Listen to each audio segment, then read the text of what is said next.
Hey kids, it's the Missenden Flyer here. How you doing? It's been ages, I know, since the last video, and something a little bit different this time for you. One of my subscribers asked a while back if I could do a review of my Triumph Tiger 1050, the bike that I do quite a lot of my touring type videos on. I've done lots of vlogs on her, but never actually shown you the bike. So I thought I'd just take this opportunity to do so. So not actually riding the bike this time. You've seen me ride her plenty of times, but I thought I'd actually show you the around the bike very quickly on the outside of her. So here she is, Triumph Tiger 1050. It's a 2009 model. I've had her for about 18 months now. Love the bike. It's the bike that I bought for my sort of day-to-day use. I'll just have a little pan around so you can have a look at all of her. And then I'll point out some of the things that I've done to it. It's not quite a standard bike, and I'll explain why in a moment. A few additions that I've made.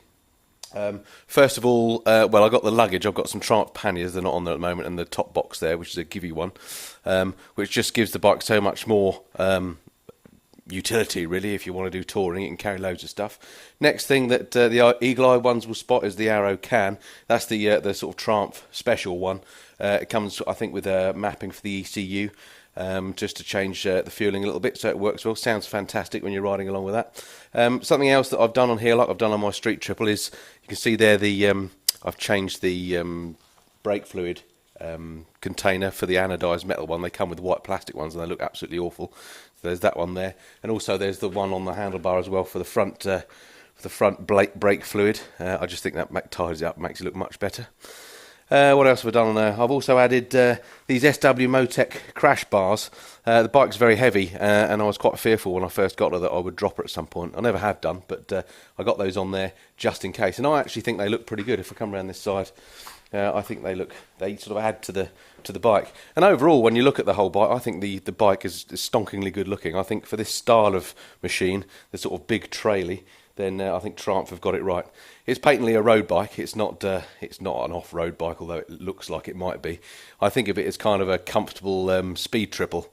It's got the triple engine, of course, the 1050, which is out of the speed triple, which is an absolutely lovely engine. Sounds fantastic and is really smooth. It's that great compromise between the four-cylinder smoothness and the two-cylinder twin grunt, which I think just works really well. Obviously, I've got a triple on my Street Triple as well. But I think she looks a fantastic bike. What else have I changed on her, or what she got on her? Oh yeah, I've got this one. I've got the standard Triumph heated grips. That's the little control there in the fairing. A bit fiddly to get at, but they work fine. And also on the other side there, you can see I've got the gear position indicator, which you will have seen on the videos. I just find those very useful. That's the GI Pro one. They're quite expensive to fit, but just a useful addition. What else? I've got the handguards on here, as you can see. These actually are KTM parts that fit the Triumph.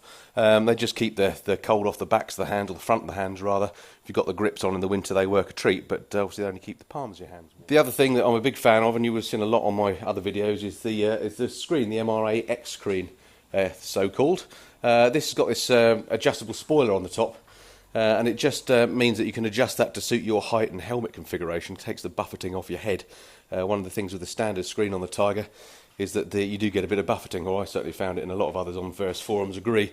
So that is a great addition if you've got one of these and you don't have an MRA screen. I thoroughly recommend that. Probably the best extra part that I bought for this. What else to mention? Oh yes, hugger, of course. Fitted the hugger on the back, just stops all the crud getting caught underneath there. Very, very handy, stops it going all over your suspension. I need to get one of those on my other bikes. What else is there to mention? Oh yeah, aftermarket levers, I suppose I should mention those. These are just eBay specials there. Again, adjustable, just better than the standard items. For the price, they're not very expensive, 20 quid or so, and they just look and feel so much better. So that was the other thing. So there we go, so that's the bike. As I say, I think she looks fantastic. I hope you agree. Looks good with the panniers on as well, gives it some great road presence. In terms of negative points, I mean, no bike is perfect. There are some issues with it if you're thinking of getting one of these. One is the weight of the thing. It's quite a heavy bike. I think it's about 230 kilograms, something like that. Not as heavy as some, but because it's a triple engine, you see the way the engine is configured there, I think the weight is quite high up. So I find at slow speeds, especially if I'm on gravel, I have a gravel driveway, which is a problem. It's quite difficult to manoeuvre around. It feels like it's a bit top heavy. Once you're moving, never an issue. It's a very agile and lovely to ride, very stable ride. But the weight has always been a bit of an issue, as has been the height for me. I'm not a particularly big guy, and this is a big bike and very tall as standard. So I fitted on here the Triumph gel and seat, which is lowered as well. So it's got a slightly lower main body for where your bum cheeks go, and also a bit narrower at the front, so your legs go straight down and can reach the floor easier. I found that very useful. So that's the height problem fixed for me. And then the other thing is the gearbox is pretty clunky on these. I think that's a standard feature probably on the speed triples as well. I've read a lot on the forums of other people that have also experienced the clunky gearbox. I think in the new Triumph Tiger Sports that came out last year, they fixed that now, and the gear change is altogether a bit sweeter. But certainly I found it quite clunky. Not a problem again when you're moving, you're used to it. You just have to be positive about shifting the lever. And then the other thing that I've heard some people say, I've never had a problem with it personally, are the lights.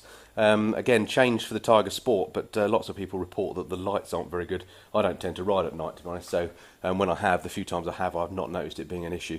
But anyway, that's another thing just worth pointing out if you're in the market for one of these. But it does have many plus points. I mean, for me, the engine is fantastic. It's a grunty old bike. It goes like stink. It sounds fantastic with that Arrow can. It's one of the most, if not the most comfortable bikes I've ever ridden. That seat is super comfy. You can ride it for ages. As I said, I think the looks are just fantastic as bikes go. I think it looks great. And then the other thing for me, I just love the fact that it's a Triumph. Everything that goes with being a Triumph owner, I like the fact that it's British. I like the story of Triumph, the fact that they've kind of come back from being nowhere and are now one of the more successful bike manufacturers, certainly one of the most successful, probably along with BMW in Europe. So pleased about that. So in summary then, to wrap up, I think overall great bike. Thoroughly recommend it if you're in the market for this type of bike. Then it's not super expensive compared to some of the other bikes of this type you can get. The Multistradas and the BMW GSs are very expensive in comparison. This is just a great, no frills, no messing about bike with loads of grunt. Really great all-rounder. Thoroughly recommend it. So that's really all I've got to say about it. I hope that helps you if you're in the market for one of these. And I look forward to speaking to you soon again on another riding video, just as soon as the rain stops. One of the reasons why I haven't done a video for a while is the fact that it's been raining ever since before Christmas, and it's just not much fun out there in the rain. Okay, ride safe. That's it for now. This has been the Missenden Flyer. Cheerio.